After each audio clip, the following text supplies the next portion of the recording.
friends, I want to share with you 4 myths that I see commonly believed by a lot of people that are going through their evaluation process when buying a business for sale. Now, it doesn't matter whether someone's never bought a business or they've bought and sold 10 businesses. I think this video is going to be really helpful because honestly, I personally haven't seen anybody else talk about this. And when you understand what these 4 myths are, it's going to massively increase the chances that you find a business that's actually good. And I know 4 of these ideas are going to sound really counterintuitive and almost like clickbait. I promise they're not. Just bear with me, give me a couple minutes, and it will all make sense by the end of this video. And so the first myth that we see is an honest seller is a good seller.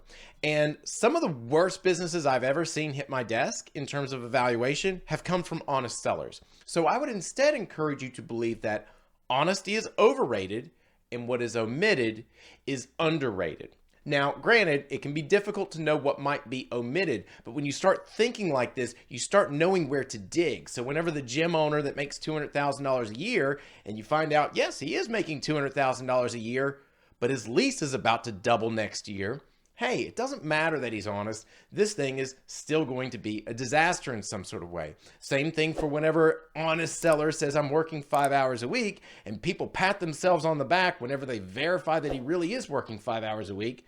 But he omitted that he's probably going to run the business into the ground if he keeps working only 5 hours a week. So start thinking about what is omitted more than whether the seller is honest. So that's the first one. So the second myth I see commonly believed is that verification is a good evaluation strategy.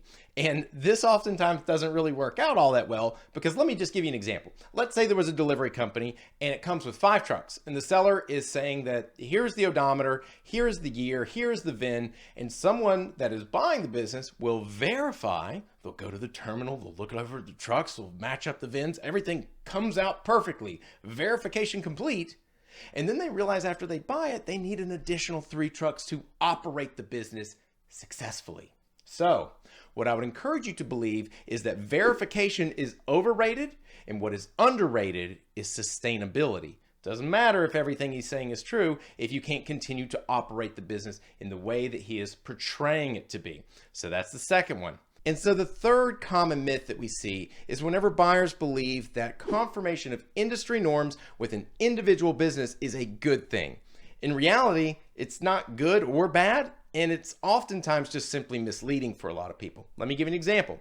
Say someone was looking at buying a FedEx business. They do all their research to try to figure out what the typical margins are industry-wide in a business like this. So they say, oh, I think it's going to be 20%. So they land on 20%, and then they find an individual selling a FedEx business, and the individual claims that he's grossing $1 million, and he claims that he is netting $200,000. Well, my goodness, it's right at 20%. That hits the industry norm. This is very good. What a great seller we have. And in reality, maybe that seller actually had a garbage contract and was actually almost running at a loss if he maintained his trucks really well, but he knows he wants to sell his business. So he neglects all the maintenance on his trucks, artificially raises his net income to $200,000, which is legitimate. But whenever someone takes that business over, all hell breaks loose because they thought that they had already done their evaluation because it confirmed with industry norms. So I would encourage you to think that confirmation is overrated and what is underrated is individual assessment of a business. So that's the third. Now I saved the best myth for last, but I also wanted to say thank you guys that have been hitting the like button on my videos. I'm glad to see that some of this stuff is helpful for hopefully you not getting screwed over whenever you start to look at buying a business. So I just wanted to say thanks for letting me know. Now, the final myth that we have to worry about is whenever buyers believe that looking at aggregates will help them assess the business overall. So when I'm talking about aggregates, I'm talking about things like tax returns, 1099s, annual payroll reports, things like this that sort of lump the entire year into a single number of some sort. So there's a lot of issues that I have with this because you can hide pretty much anything inside of an aggregate. And the way I think about aggregates is pretty much they are the Trojan horse of evaluation. Essentially, whatever the seller wants to hide inside of an aggregate can pretty much be done, and it all explodes out the moment that you take over. So let me give you an example. Let's say you were looking at a payroll report, and you look at the annualized figure, and and you say, okay, well, I know that there are 20 people that work for this company, and here are the annual payroll figures. Okay, divided out by 20. Does that seem like a reasonable wage? And brokers and sellers will say, oh, look at this. Everyone is on average paid very fairly, or well-paid staff, whatever it might be. And then whenever you get in there and start to dig into your evaluation, you may realize half the people are way overpaid and the other half way underpaid. And so the overpaid people, you can't just go in there and cut their wage, because when you do that, they're going to quit. All hell is going to break loose.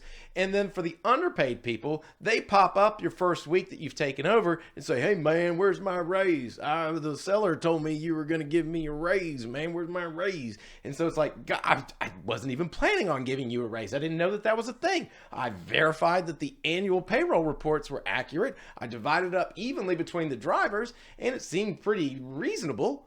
I didn't plan on this. I can't do that. And it's like, uh-oh, now we have a problem. So the point is that looking at aggregates can often be misleading. I would deeply encourage you to just dig in, because the aggregates don't really show us the things that we want to be able to see. So at this point, I'm sure you're seeing that proper evaluation of a business is much more nuanced than just hoping for an honest seller, confirming things, verifying things, and then getting some aggregate data to analyze. Obviously, you want to go much deeper than that, and that will make your analysis much more powerful. So anyway, hopefully this helps out a whole bunch. Like, subscribe, and we'll talk to you soon.